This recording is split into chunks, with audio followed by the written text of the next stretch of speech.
নমস্কার, আমি ডক্টর আরশিক বন্দ্যোপাধ্যায় প্রসাদজি medical point থেকে। আজকে আমরা অ্যান্টিবায়োটিক রেজিস্ট্যান্স নিয়ে একটু কথা বলবো।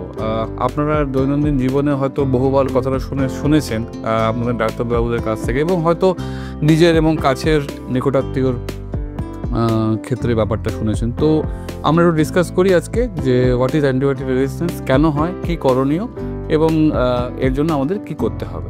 So number one, antibiotic resistance কী?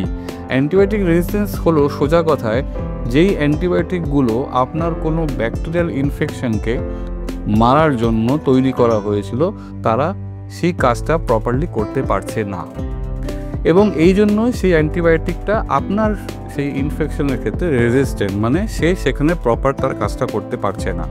এই হলো antibiotic resistance in a easy way for layman.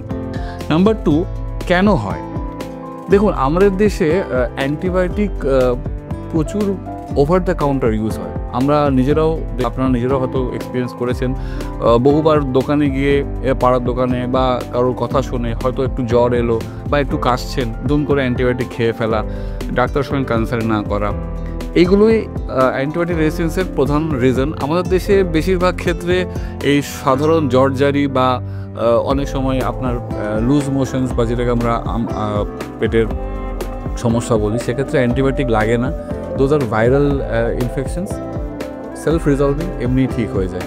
তো সেই ক্ষেত্রে আমরা প্রচুরবার অজান্তে, অকারণে এবং ভয়ে পেয়ে গিয়ে অ্যান্টিবায়োটিক খেয়ে ফেলি। তো এটা একটা প্রধান কারণ অ্যান্টিবায়োটিক রেজিস্ট্যান্স হওয়ার। তো এবার কি করবে এটাকে আটকাবার জন্য?